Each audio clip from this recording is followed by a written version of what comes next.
I've been giving a lot of talks lately, but I actually have to say that tonight I feel a bit nervous because Cindy Sheehan is here. Not because she's going to run against me for president of Blackwater, but no, I want to thank Cindy Sheehan for everything that she's done, and she is the definition of a patriotic American.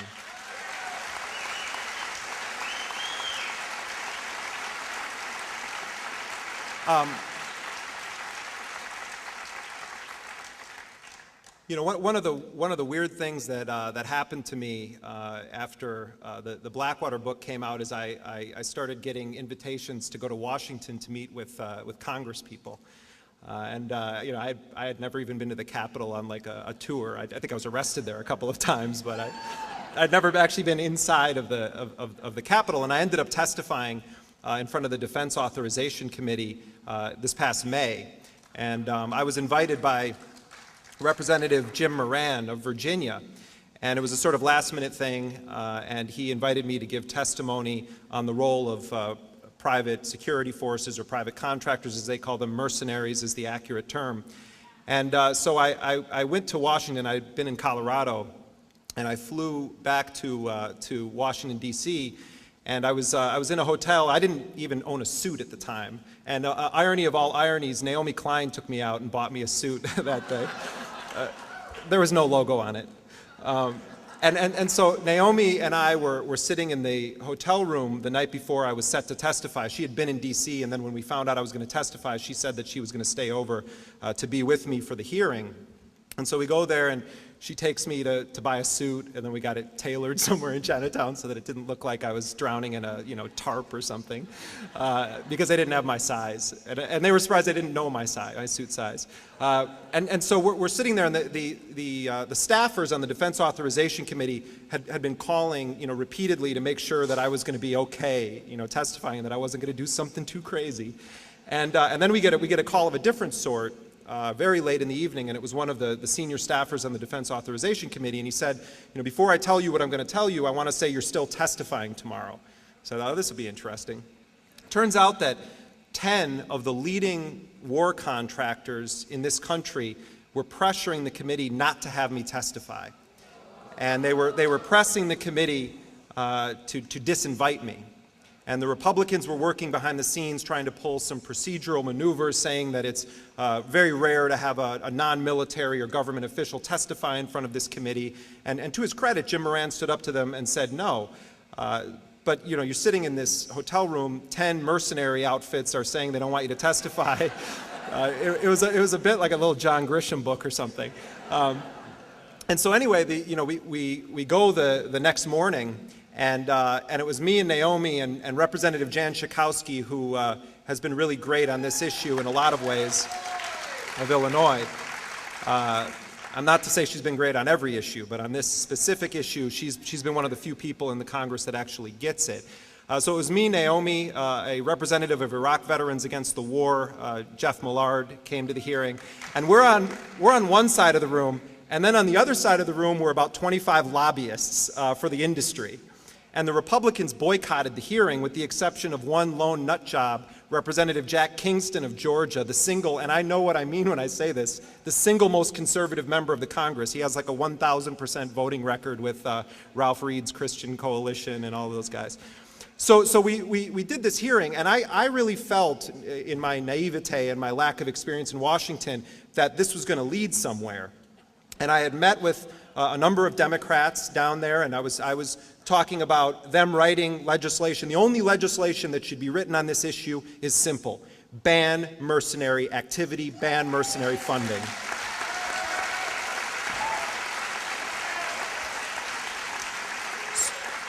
So then a few weeks later, I get a phone call, and I'm going to be a little Washington here and not name this individual right now, but I get a phone call from the office of one of the top Democrats in the Congress. I'm not going to say which house, but let's just say this is an extraordinarily powerful individual right now.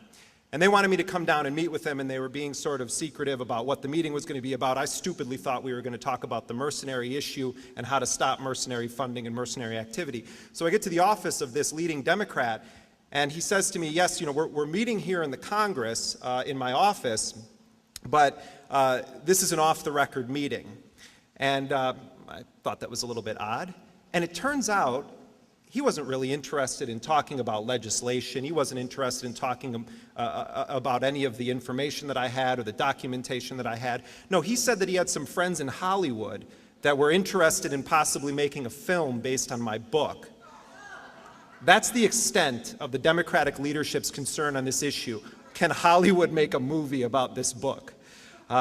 You know, I understand that the theme of this is whose war, and I want to, because Cindy is here, I didn't even know she was going to be here tonight, but I had planned on talking about this anyway. I want to say right now that I think that the person who needs to be targeted in the Congress and forced onto the ropes is the so-called quarterback, Nancy Pelosi.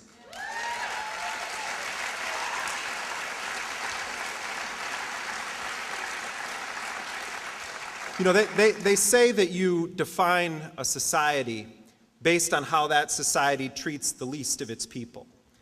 And I think that's very, very true, and this country has done a disgraceful job in being there for the least of our people. With politicians, who they are is not defined in times of relative peace. It's defined in the darkest of times, the most violent of times, the most controversial, as they like, of times. And the fact is that we've seen Nancy Pelosi's true colors. We have seen Nancy Pelosi and her plan. It's called Support the Occupation. We have seen Nancy Pelosi act as a vegetarian between meals, and it's time to kick her out of the restaurant. And there's no person better to take on Nancy Pelosi than Cindy Sheehan.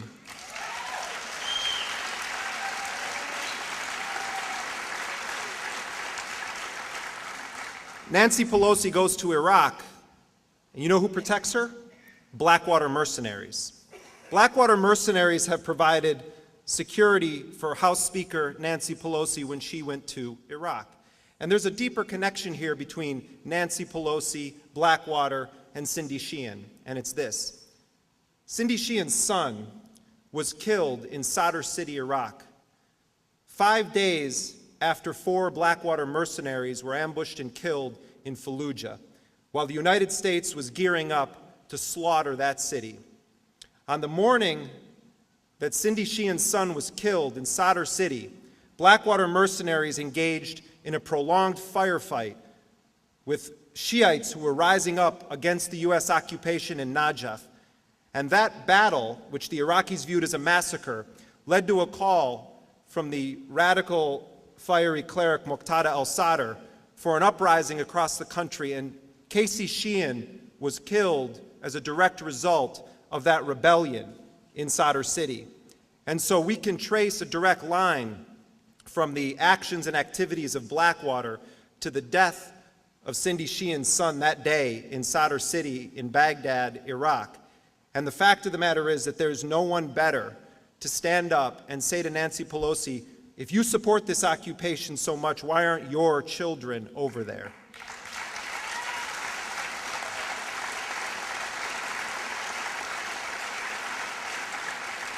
So when we talk about whose war it is, we can do the throwaway and say it's Karl Rove and it's George Bush and it's Dick Cheney and it's Donald Rumsfeld and it's Halliburton and it's Bechtel and it's Blackwater and it's Triple Canopy and it's DynCorp and it's all the 630 private companies the U.S. has working for it right now in Iraq, the 180 mercenary companies operating in Iraq, almost as many mercenary companies in Iraq as there are nations registered at the United Nations. And so when we say whose war is this, it's not just those individuals and institutions I've listed, it's Nancy Pelosi's war. She has failed to stop it as she failed to oppose it.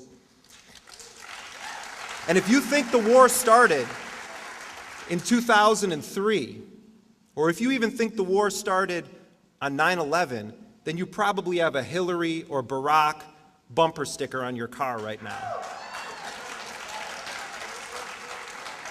We can remove 9/11 from the equation, and you have a perfect trajectory of mass slaughter in Iraq that goes from the 1950s all the way to the present. You had the United States Central Intelligence Agency in the 1950s supporting the rise of Saddam Hussein's Ba'ath Party, where they were giving lists of communists to be hunted down and killed. The same people who now are the sheikhs that the U.S. is funding in Al-Anbar province.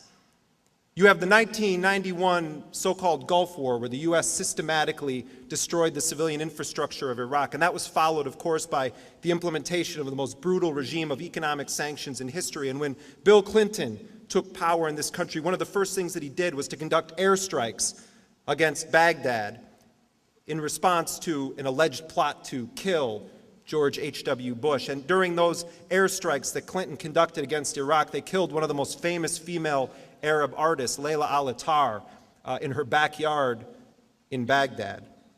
And then you had the Clinton administration preside enthusiastically over this regime of economic sanctions, and Madeleine Albright famously remarking that it was indeed worth the price of 500,000 deaths of Iraqi children in Iraq when she was interviewed by Leslie Stahl on CNN. And then the Democrats selectively keep this away from the discussion on the current Iraq war. You see, the bombing of Iraq didn't begin with shock and awe in March of 2003.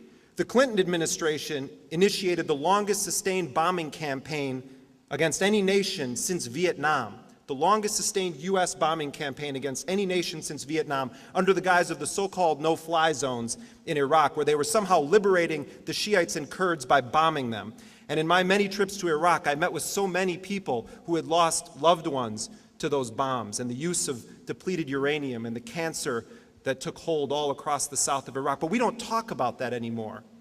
It's almost as though it didn't exist. And so right now we know that 750,000 plus Iraqis have died since the beginning of the U.S. invasion. You add to that the 1 million that died as a direct result of economic sanctions, and the tens of thousands that died during the so-called Gulf War. And what you see is you have a Bill Clinton and both George Bushes giving Pol Pot a serious run for his money in Iraq.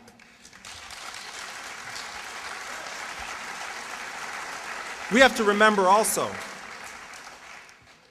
that the Democrats were in control of the Senate in August of 2002, when Joe Biden was the chair of the Senate Foreign Relations Committee. And I remember this vividly when we were supposed to be having a debate in this country, and all Joe Biden could muster up was to have the parameters set as such. Should we bomb the hell out of Iraq, or should we send in the ground troops? And when Biden was having this false debate in front of the Senate Foreign Relations Committees with their experts from the think tanks, as Naomi Klein says, the people who are paid by the makers of tanks to think, as they were having these think tanks testifying about whether to bomb, or send in the ground troops, I was sitting in Chicago. I had just gotten back from Iraq, and I was in the offices of Voices in the Wilderness, the incredible activist campaign started by Kathy Kelly.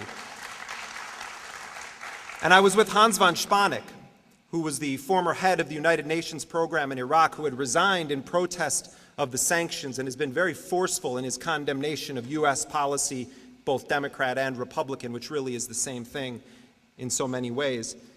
And Hans von Spanek had just come back in August of 2002 from the north of Iraq, where he met with al-Qaeda. He met with al-Qaeda in Iraq. He met with al-Qaeda in Iraq in the area of the country controlled by the United States, not in Baghdad. He met them in the Kurdish area, and when he sat down with them, Hans von Spanek said that they were regularly battling against Saddam Hussein's forces. So we called Biden's committee and we said there is indeed a connection between al-Qaeda and Iraq, and it's called Washington. And this was a man who was a 32-year veteran of the United Nations, a Deputy Assistant Secretary General of the UN, the man who had headed the Iraq program. We said to Senator Biden's people, he is here in the United States right now, and he can testify at these hearings, and they had nothing to do with it. They wouldn't even return our phone calls. And so then the whole fallacious story about Iraq and al-Qaeda and weapons of mass destruction moves forward. That wasn't Karl Rove's plot at the Senate Foreign Relations Committee that day. That was Joe Biden's miserable, miserable crime on that day, that he failed to bring the one witness who could have definitively said that the al-Qaeda presence in Iraq is linked to the U.S. allies. They were giving them sanctuary in the north of Iraq. You know, and today we look at what's happening in Al-Anbar province, as Bush says, we're kicking ass. We're succeeding in Al-Anbar province. Well, I spent a good deal of time in Al-Anbar province, which is where Fallujah is and Ramadi is, and it's one of the primary Sunni areas of the country. It's been the hotbed of U.S. support over the years, actually. I mean, because Saddam and the U.S. were on the same side. They both were anti-Iraqi.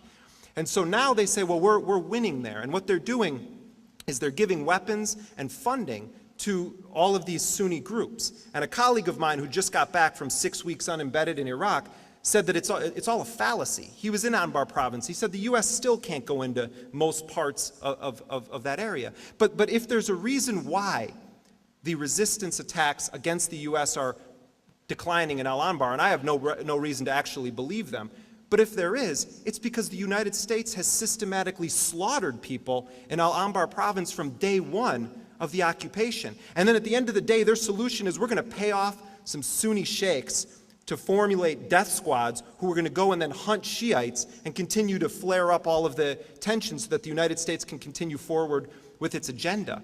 Remember, when Paul Bremer was sent into Iraq in 2003 to blank the country, to rebuild it in the neoconservative dreamland, one of the first things that he did was to implement a disastrous policy. And when I say disastrous, it was disastrous for the U.S. troops on the ground in Iraq at the time. Even if you accept the occupation, which I don't, at face value and think that there's anything remotely good about it, let's look at this for a moment. They go and they implement de-Baathification, which meant that school teachers were fired if they had any affiliation with the Ba'ath Party, engineers, people who worked in civil society, but also 250,000 primarily Sunni Iraqi soldiers were immediately put out of work. And so what they did is they joined the ranks of the resistance and began attacking the United States. So the point I'm making here is this. If the United States wanted to get to where they are now in Al-Anbar province, where they say they're succeeding, they could have bought off the Sunni military. They could have chopped off the head of the regime and kept in place all of the apparatus of repression. And so now that's exactly what they're doing. They're going back to their old friends from the Ba'ath Party. They're going back to their standbys from the days of murdering communists in the 1950s, and everything that's happened in between has just been a mass slaughter. So even if you're a conventional supporter of George Bush, it doesn't make any sense whatsoever. If you're a right-wing Republican whose kid is over in Iraq right now, you should be outraged that Bush is talking about kicking ass 3,700 plus lives later. And so the idea that this is the victory, this is the model that they're holding up, doesn't pass muster even in their world. It's insane. And so now we have a situation where the Democrats are up in arms about Cindy Sheehan running against Nancy Pelosi. The Democrats have really pulled off an incredible feat. They've managed to get a lower approval rating for their Congress than President Bush. And that takes really hard lack of work. It takes really hard not ever going to your district. It takes a lot of ignoring the mercenary army that has risen up in Iraq. And the fact is, when we talk about whose war is this, the Democrats have not only refused to cut off the mercenary funding, have not only refused to investigate it in any kind of a meaningful way, they've offered Bush at times more money than he's asked for. That's the Democratic-led Congress right now. That is their defining achievement, is offering Bush more money than he even asked for. And so right now on the ground in Iraq, yes, we have the explosion of the mercenary army. There's 165,000 active duty U.S. troops right now on the ground in Iraq. They're the junior partner in the coalition right now in Iraq. They're the junior partner to a coalition not of willing nations, but of billing corporations. There are some 180,000 so-called private contractors in Iraq right now that are on the U.S. government payroll. That does not count the contractors working for other private companies or other governments like Britain, which also has a sizable mercenary presence in the company. So you have 180,000 private contractors, some rightly say that they're mercenaries, and then you have 165,000 U.S. troops on the ground. This is the definition of the hollow army. And this is not a story that began with the invasion of Baghdad, and it's not a story that began with the ascent of George W. Bush. Bill Clinton was one of the most enthusiastic advocates of using these private mercenary companies. He used them and authorized their use in Yugoslavia. And he was the one who picked up and made Halliburton what it was, built it up through the 90s while Cheney was heading up the company. And right now, Iraq is the focus. And people say, oh, the Iraq war is a disaster. No, but you have to step back from it and look at what the real revolution is here. It's the mercenary revolution. It's the radical privatization agenda at home.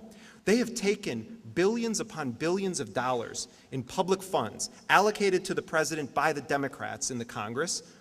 And these private companies that have received these billions of dollars have begun to systematically build up the infrastructure of mercenary companies whose firepower and manpower outguns many of the world's national militaries. If you have 180 mercenary companies in Iraq and only a few more nations registered at the UN, what does that say about the existence of the nation state? As Jan Schakowsky says, who does really determine war and peace around the world right now? Blackwater USA, the company that I wrote my book about, was a company that basically didn't even exist a decade ago. And it rose out of its compound set on 7,000 acres of land in the Great Dismal Swamp of North Carolina. You can't make it up. That's actually where they're based, the Great Dismal Swamp of North Carolina.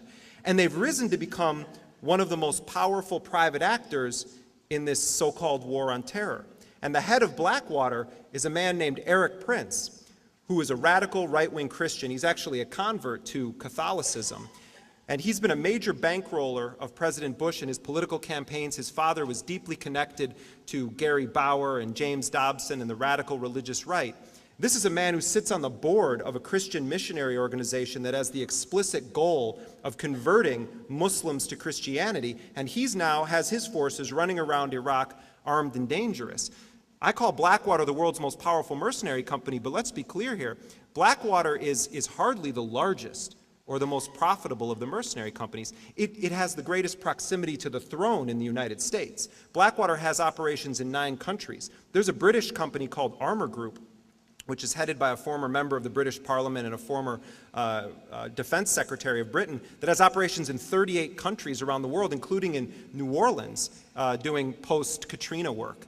And so we have these mercenary companies that can rival or outgun many of the world's national militaries. There's a company called DynCorp, which is sort of the Walmart of private military companies or mercenary companies, that for years has had hundreds of Spanish-speaking mercenaries on standby to go into Cuba in the event that Fidel Castro dies or that there's some kind of an insurrection inside of Cuba. These are companies that now are calling into question the very existence of the nation state. And if any of us think that this is just going on in Iraq, then we haven't been paying attention to what's happening at home. I mean, I encountered Blackwater mercenaries on the streets of New Orleans in the aftermath of Hurricane Katrina who were bragging to me that their mission there was to confront criminals and stop looters, and they're running around with M4 assault rifles in unmarked cars. And I interviewed these guys, and they were being paid $350 a day to be down in New Orleans right after the hurricane had hit. At a time when I didn't see the entire 2 weeks I was in New Orleans, right? I didn't see a single FEMA vehicle. I don't know if FEMA's even arrived yet. And yet Blackwater mercenaries are there on the streets, and the guys on the ground say we're getting paid $350 a day. It turns out when I got Blackwater's contracts with the federal government that they were billing U.S. taxpayers $950 per man per day to operate confronting criminals and stopping looters in New Orleans at a time when they were chastising poor people in New Orleans who had just had their entire roots ripped up, their livelihood destroyed. They gave them some debit cards that didn't even work half the time. I mean, it was pathetic in Baton Rouge watching people try to withdraw money from ATMs on those FEMA debit cards. And Erik Prince's boys from Blackwater, they're billing $950 per man per day. And Blackwater's expanding its operations in the U.S. In fact, they have a new camp down in Illinois, in Mount Carroll, Illinois. They call it Blackwater North. And they're fighting back extreme local opposition in San Diego to a facility of theirs that they want to call Blackwater West. And Duncan Hunter is deeply involved with this. And I've been out there and I've met with the activists, and they have stopped Blackwater t-shirts, and they raise a ruckus at every public hearing. And so Blackwater may actually lose that battle. And now DynCorp, this other company I was telling you about, they're trying to get their guys now to be the privatized Border Patrol. You know, Esquire magazine did a story a couple of months ago, And one of the incredible facts that, excuse me, it was Vanity Fair, one of the incredible facts that came out of this article that speaks volumes to the extent of the privatization agenda in the United States was this. They determined that the government pays private contractors as much as the combined taxes paid by everyone in the United States with incomes under $100,000. And that means that more than 90% of all taxpayers might as well just pay everything they owe directly to contractors rather than giving it to the United States government.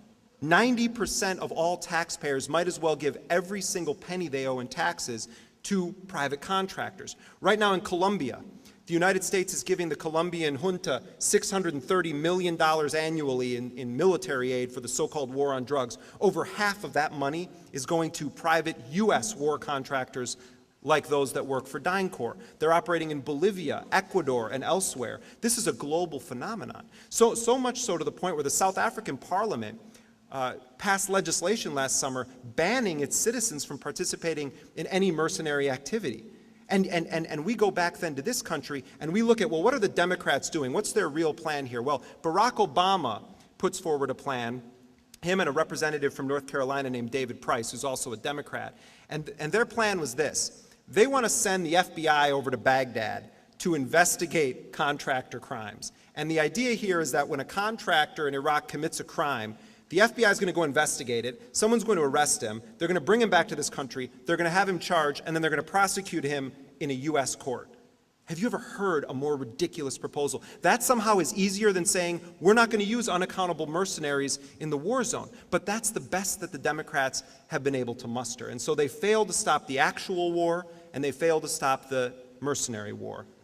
I want to wrap up by speaking about something that actually has nothing directly to do with Blackwater and nothing directly to do with the so-called war in Iraq. But before I do that, I want to read you something that Eric Prince, the head of Blackwater, wrote the day I arrived in his hometown of Holland, Michigan. And he's never written an op-ed before. And I get to Michigan to find that Eric Prince has written an op-ed in the paper the day that I got there. And he gives a definition of mercenary in an article he wrote called Nothing Mercenary About Blackwater Activities. He says, clearly the mercenary label is intended to polarize the discussion and craft the most negative image possible of Blackwater.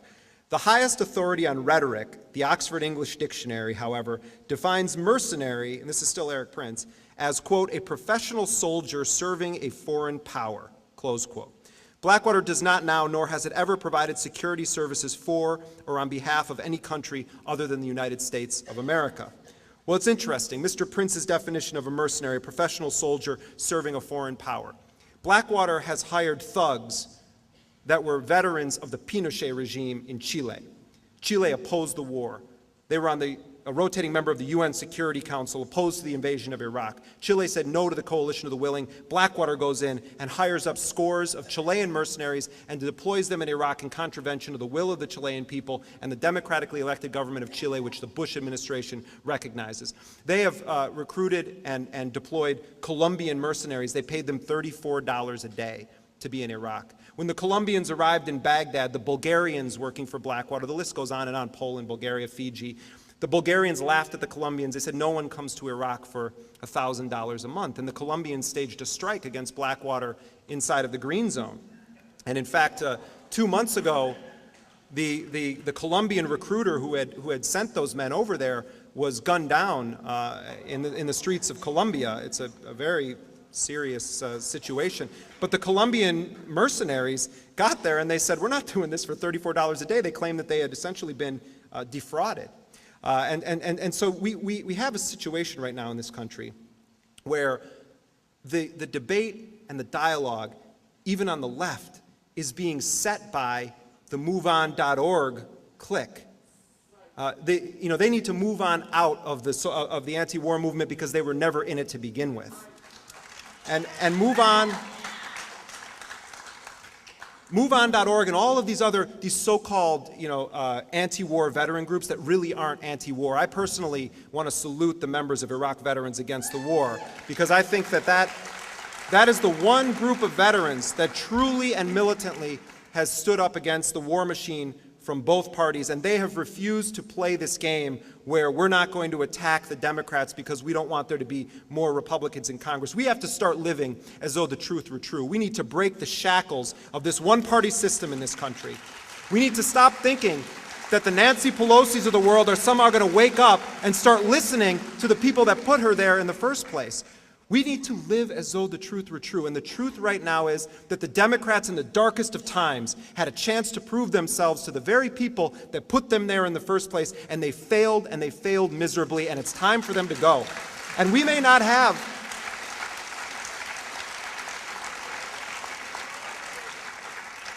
at the end of the day, when you say something like that, people say, how can you do that? Look, the fact of the matter is this: if we start thinking in terms of how are we going to win, that's their game. We have to think in terms of how are we going to maintain the integrity of this country and stand up against the war, whether we're 5 people or 500,000 people. It's irrelevant, because they have had their chance and they failed miserably. And at a time as dark as this, we actually did have an incredible moment of hope recently, and it wasn't about the war in Iraq. It was about the war in the U.S. prisons in this country. I don't know how many of you know the name of a man named Kenneth Foster.